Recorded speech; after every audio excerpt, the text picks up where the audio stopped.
नमस्कार दोस्तों, stock market और कंपनी नतीजों की आज की बड़ी खबरों में आपका स्वागत है। आज हम बात करेंगे कुछ प्रमुख कंपनियों के बारे में जिनके हालिया नतीजों और घोषणाओं ने मार्केट का ध्यान खींचा है। बाय एंड सेल का रिकमेंडेशन सुझाव नहीं है। ये वीडियो केवल एजुकेशनल पर्पस के लिए है। चलिए सीधे मुख्य खबरों पर आते हैं। शुरुआत करते हैं स्टार हेल्थ इंश्योरेंस से। कंपनी का ग्रोस रिटर्न प्रीमियम GWP साल दर साल 19% बढ़कर 4,287 करोड़ रुपए हो गया है। रिटेल फ्रेश GWP में तो शानदार 37% की ग्रोथ देखी गई, जो 730 करोड़ रुपए रही।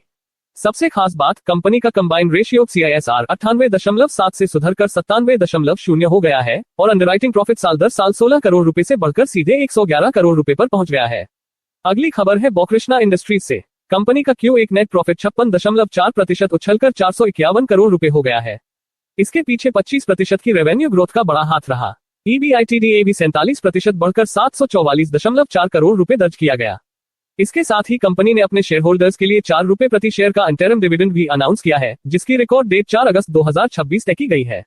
अगली खबर है एक्मे सोलर होल्डिंग्स की तरफ से। एक्मे सोलर ने Q1 में शानदार प्रदर्शन करते हुए consolidated net profit 2.35 billion rupees 235 crore रुपए दर्ज किया है, जो पिछले साल इसी दौरान 1.3 बिलियन रुपीस था। इसके अलावा कंपनी ने पावर फाइनेंस कॉर्प PFC से 3,404.6 करोड़ रुपए की बड़ी फंडिंग हासिल की है। ये फंड उनके 250 मेगावाट प्रोजेक्ट एक्मे ऊर्जा 1 के एग्जीक्यूशन और कैपिटल जरूरतों को पूरा करेगा। अगली खबर पर आए तो travel tech company TBO tech ने भी बेहतरीन नतीजे पेश किए हैं।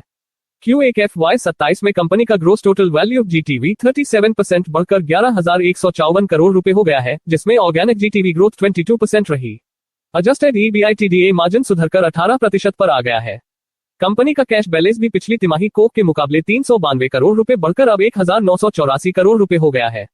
अब बात करते हैं एक्सिस लिमिटेड की। एक्सिस का Q1 FY27 रेवेन्यू 55% योय बढ़कर 3,955 मिलियन रुपीस लगभग 395.5 करोड़ रुपए रहा।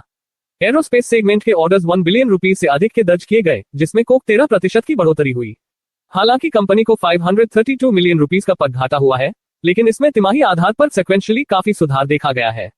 अब बात करते हैं HFCL लिमिटेड से, जिसके नतीजे बेहद शानदार रहे हैं। कंपनी ने Q1 FY27 में रिकॉर्ड 1,914.9 करोड़ रुपए का रेवेन्यू दर्ज किया है, जो साल दर साल 120% की जबरदस्त तेजी दिखाता है।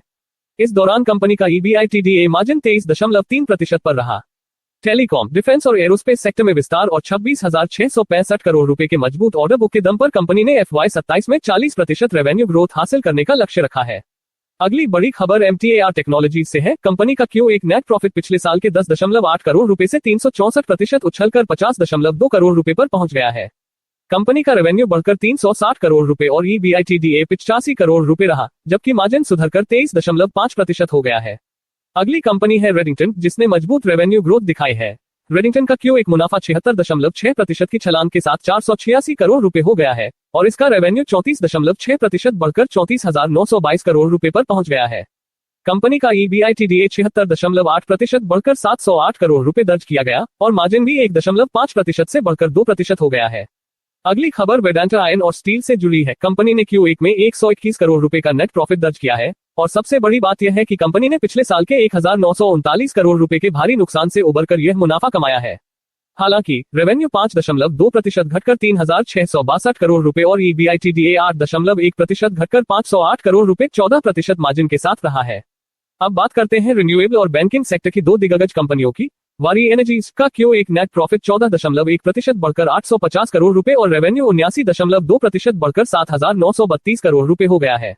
इसका EBITDA 44.4% बढ़कर 1,440 करोड़ रुपए रहा। वहीं दूसरी ओर कर्नाटका बैंक का Q1 FY27 net profit 43% उछलकर 418.9 crore रुपए पिछली बार 292.4 करोड़ रुपए तक हो गया है। बैंक का ब्याज से मिलने वाला आय इंटरेस्ट अर्न बढ़कर 2,382.7 करोड़ रुपए हो गया और ग्रॉस NPA सुधरकर 2.58% पर आ गया है। तो ये थे इन सभी कंपनियों के लेटेस्ट Q1 नतीजे। इनमें से आपका पसंदीदा स्टॉक कौन सा है, हमें कमेंट करके जरूर बताएं। वीडियो को लाइक और शेयर करें और ऐसे ही लेटेस्ट मार्केट अपडेट्स के लिए चैनल को सब्सक्राइब करना न भूलें। मिलते हैं।